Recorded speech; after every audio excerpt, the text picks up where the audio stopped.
Fairy tales are stories intended for children about magical beings and imaginary lands. They might include moments of unreal beauty and happiness, or feature mythical creatures like wizards, goblins, elves, or sprites. A fairy tale is often told from parent to child, passing through generations and gaining new details along the way. But what does it really mean? What is a fairy tale? Is magic enough? Does the story have to have imaginary creatures or a motivational lesson? Do all fairy tales need to end with happily ever after, or start with once upon a time? I've been researching this topic lately for my own book. It's a young adult, magical, nostalgic adventure story, and I want it to carry the feeling of a fairy tale, even if it's not specifically calling back to any one particular fairy tale that we might know. So I've been trying to figure out how to do just that.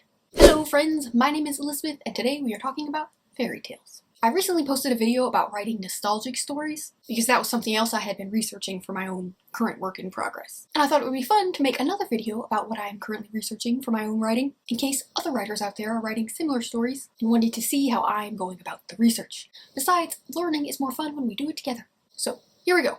How do you write a fairy tale? Once upon a time, an author named G.K. Chesterton explained fairy tales like this. Fairy tales, he said, do not tell children the dragons exist. Children already know that dragons exist. Fairy tales tell children that dragons can be killed. To me, fairy tales are like dreams. They give us a way to process our incomprehensible world.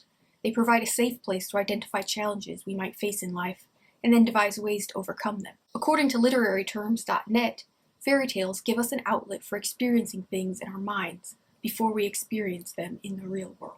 And I think this is the most fundamental aspect of a fairy tale, a magical, imaginary story that allows the reader to experience difficult times, envision defeat, and then ultimately imagine success, all by following a relatable, heroic protagonist. To live through that experience in a story not only prepares children for struggles in their lives, but also offers people of all ages a reminder that we are each the hero of our own story, and, against all odds, we can come out on top.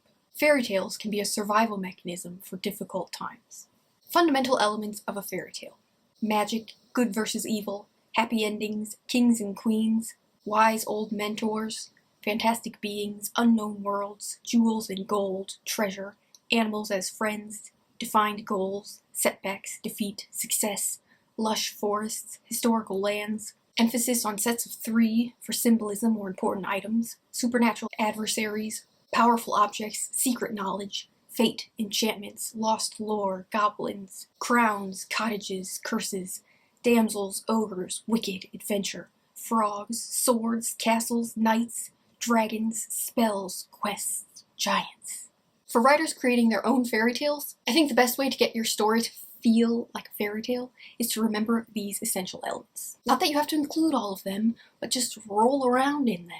Make lists of people, places, and things that often turn up in fairy tales. Read fairy tales, both modern retellings and early versions. Give yourself room to stretch away from the familiar stories. Allow yourself to just invent with, the feeling of fairy tale surrounding you. For my novel, I want it to have the feel of a fairy tale without necessarily following any one specific tale. I want it to be reminiscent of a fairy tale, of some distant beloved story from childhood that you might have forgotten but you still long to return to. That is my ultimate goal with this story, and word choice can go a long way in achieving this goal, along with including familiar elements such as mystical magic and a good versus evil plot. Emotion in fairy tales. Modern retellings in recent decades are often softer, happier, and more hopeful than the original versions that might have first been recorded a few centuries ago. I don't know if children were made of hardier stock back then, or if everyone was just terrified all the time, but because of these vastly different tones that fairy tales have had, I don't believe it's really necessary for your new, inventive fairy tale to have a happy ending.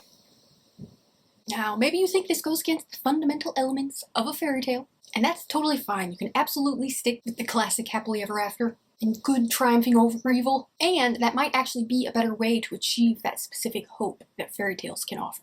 That idea that the reader, like the character, can defeat even the worst challenges that they'll face in their life. But it's not a given. Maybe you'd rather tell the type of fairy tale where Rumpelstiltskin rips himself in half, or Cinderella's sisters mutilate their feet in order to fit in the glass slipper, or Rapunzel's prince blinds himself by falling out of the tire and landing in a pile of thorns.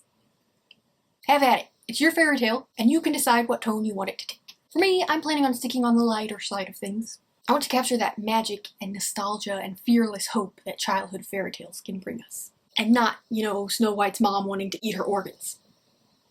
Repetition in fairy tales. Fairy tales typically include repeated phrases, such as once upon a time or happily ever after, in order to make them more memorable, since they were originally an oral tradition being passed from person to person by word of mouth rather than in a written format. They were also rhythmic in their language choice and in their story structure for the same reason. Maybe there are repeated tasks that the hero must complete, or magical objects that he must collect. Sets of 3 or 7 can make it easier for the stories to be remembered and passed on. Your own fairy tale might make subtle nods to this in its setup or motifs, or this fairy tale rhythm and repetition might play a major role in your fairy tale, like they would in the original oral story. It's totally up to you. Morality in fairy tales. Fairy tales were often taught to children in order to help them learn how to behave in society, or to convey admirable qualities such as honesty, reliability, and fortitude by giving these traits to the story's hero, and then showing unwanted traits such as selfishness, greed, or anger by giving them to the story's villain. Modern fairy tales often turn these ideas on their heads and tell stories with cowardly heroes or damaged villains. Depending on what type of story you're trying to tell, or what specific tale you're harkening back to,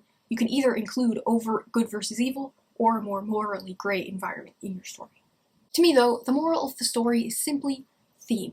And I do believe that all stories should have a theme, or at least stories that want to have some meaning beyond the straightforward events of the plot. But it doesn't need to be a heavy-handed good versus evil. Basically, to write theme into any story, whether it's a fairy tale or not, all you have to do is set up 2 characters with differing beliefs on one topic. One believes the king should be imprisoned, the other believes he should be killed. To create a rich and layered theme, you might have both of these characters on the same side, and then maybe the villain of the story is the king or his supporters. But each of these characters, good side or bad side, would get equal and unbiased exploration of their beliefs throughout the course of the story. The readers would get to see all sides of each character's specific beliefs on this one topic to fully develop the thematic question that the story is trying to solve, and allow the readers to decide who they agree with, before typically having one side end up on top at the end of the story. A modern fairy tale might focus more on theme rather than having a moral, but again, it's totally up to you. The journey in a fairy tale. Fairy tales typically present a specific problem that needs to be overcome,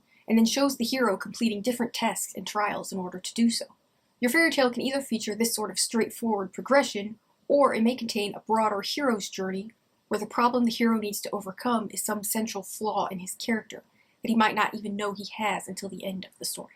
No matter how your fairy tale is plotted, I do think it should focus on specific, identified problems that a motivated hero is trying to overcome, in order for it to still feel like a fairy tale, either as the main story or as part of a larger character exploration of the hero's flaws, just to maintain that fairy tale feel. Your story should have specific obstacles, battles, defeats, and then ultimately success. Or destruction. I don't know, it's your fairy tale. Archetypal characters. The hero, the evil stepmother, the trickster wolf, the greedy king. I think a fun fairy tale would call back to these characters, whether overtly or more subtly to appease the tastes of modern audiences. You obviously don't have to, but that is the goal that I'm trying to achieve in this book that I'm writing. I want my characters to feel familiar enough that the reader can identify their roles and revel in that nostalgic fantasy feeling that the stories from their childhood used to bring them. That's my goal. It doesn't have to be your goal in the fairy tale that you're creating, though. You might be thinking, how far from the original tale can I stray while still maintaining a fairy tale feel? And luckily, the answer to this is actually an easy one, because fairy tales are very, very broad. They cover centuries, cultures, countries. Because of this, fairy tales are most often defined by their motifs and common elements, rather than by following any specific storytelling rules. Which means, basically, if you want your story to be a fairy tale, it can be, with the right atmosphere and a little bit of magic. For me, the story I'm writing doesn't pull from any specific fairy tale, but instead tries to encompass the experience of a fairy tale, maybe pulling from several stories, or from just a collective idea of what fairy tales might include, such as aspects of magic, imaginary beings, and a hero's journey studded with setbacks, mentors, friends, and personal growth.